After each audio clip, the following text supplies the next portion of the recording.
Dave, you didn't have a hit between the fourth and 2 outs in the ninth, and then Franklin got the single and Kjerstad hit the home run. What did you think from those two at-bats after the struggles you guys had? Well, obviously, the inning before in the eighth, I had an opportunity maybe to steal more or try to get him to second, or I forget the situation, but I just wanted to make sure Heston might have a shot to get up in the ninth. I didn't want to run us out of that. Just figured we'd have to get a couple of hits there in the eighth. And then the ninth, we got 2 quick outs. And, Franklin's been our hottest hitter probably all weekend, and just hoping he could get on base to give Heston a chance. And really more than anything, with Heston, I was just hoping he'd hit one into left center field gap. That was really the only gap that was open. They were playing deep and left, straight up. Center field was deep, maybe pulled just a little bit. And obviously the right fielder was where he was. But I thought, 2 really good bats. Heston laid off a pitch or two to kind of get an advantage count. Then he fouled off a pitch, 2-2, and then he finally got him a pitch. I'm thinking it was a changeup. I'm not sure, and that's the pitcher's best pitch. Lefties weren't even hitting 200 off of him this year so far. So that was a big swing. The wind had been blowing in from that direction. It looked like it had maybe blown down a few home runs this weekend. Oh, more than a few. So for him to hit it into that was a big-time swing. Without the wind, that ball shoots way out of the park on the line. And I would say between yesterday and today, there was at least 6 or 7 of our swings that would have went out of the park. And I would say Martin had 3 to 4 of them to left field that were caught on the track that they'd have been home runs without that wind just pushing the ball down. If he pulls them another 20 feet, which we don't want him to pull the ball right now, they go. But the way the winds come, and it usually blows like this right before it's going to rain, and that's kind of what's going to go on, it looks like. What did you feel about Vermillion and Tress relief performance? Great jobs, both of them. Tress they're both relievers, obviously, and, Tress, they know how to get out of a jam, and Tress kind of worked himself into a jam. I think his first inning, he had runners at first and second, nobody out.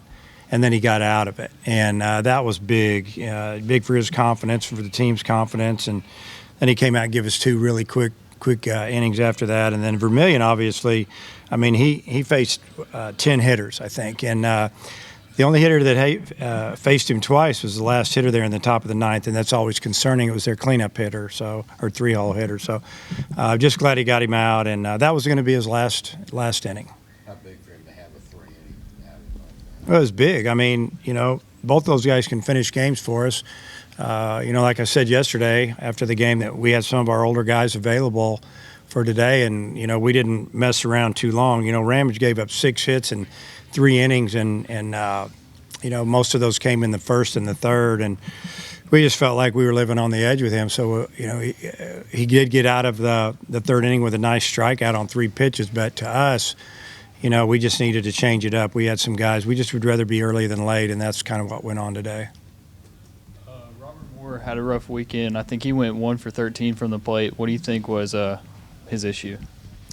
Well, that happens. Guys are going to have those weekends, and that's why other guys just have to pick them up. I don't think there's an issue at all. I just think that, he hit a couple, 3 balls hard right at him. He didn't get a break here or there, and sometimes it snowballs on you. The main thing is that we won the series. He made some really good defensive plays. I think for the series, you had fewer errors than they did, and I think they were like 11th in the country coming in. So is that a positive? Oh yeah, we didn't make an error yesterday. I know we made 1 today on a high throw. They made 2 today, both by their pitcher. And yesterday they made a couple errors after the game was already out of hand. So I don't know what we did on Friday. I've kind of let that one go. So I think we've been playing pretty good defense. You take away, maybe 1 inning here or there. It's been pretty solid. Could you have asked for much more than what Kjerstad's given you through the first 4 weekends? No, he's been really good. Obviously, he got 5 or 6 home runs and a bunch of RBIs, and he's such a threat, and it's Goodhart's getting to the plate a little bit, and he's the tough luck hitter of the weekend. I bet he lined out 5 times in the last couple of days, and but I really like the way the middle of our order and now the top of the order swing the bat. They swung it well all weekend. And then just to bounce back from the 5-game losing streak with the way you guys have played the last couple of days, what are your thoughts? Well, my thoughts are that the guys just kind of regrouped a little bit and settled down, and we pitched better. When you pitch good, you got a chance to win every game, and you take away a couple innings on Friday. The pitching's been pretty good. So I think it is a matter that we didn't walk people. We started getting timely hits. I mean, it's what you call winning baseball. It all is kind of a formula. It's pretty simple. If you field the ball and throw strikes and you drive in some runs, you got a good chance to be in every game. I know you got a couple of days to evaluate it, got a couple games in midweek, but that third starter on the weekend, is it still Wicklander, or do you kind of try to figure that out between now and then?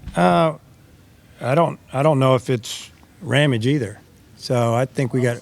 Bolden. Yeah, I mean, we'll figure it out. I'm not sure if we'll start Bolden. We'll look at it, evaluate it. I think that there's no reason for us to panic. These guys have pitched in these situations before, and you hope that that they just turn it around, because we got to have these guys. I mean, it's like Kevin Kopps. He hasn't thrown the ball very well lately, but we got to have him. So I imagine we'll get him back out on the mound the next couple of days and see if he can do it for us a little bit. So, but I think we're going to sit on this for a day or two, see what we have to use on Tuesday and Wednesday, and try to figure out who that second and third starter will be. About Grand Canyon, what about them? And is your pitching plan? I guess is McIntyre pitching one, and Yeah, Cox the McIntyre other? will throw one of them, and I think the other one's TBA. We'll just go from there. As of right now, I'm feeling like McIntyre will get the ball on on Tuesday, and just let him go for a little bit. Anything about Grand Canyon in particular? Yeah, I mean, what we always just try to look at is if they threw their 1, 2, and 3 that they've been throwing, and I'm not sure yet. I know they threw their number 1 on Friday, and he shut somebody down pretty good. And then they threw a pitcher yesterday, and I think he went 8 innings, and I don't know if it was their 1, 3, 4, or whoever. They're playing Pacific, and I don't know how it's going today or if they've even started.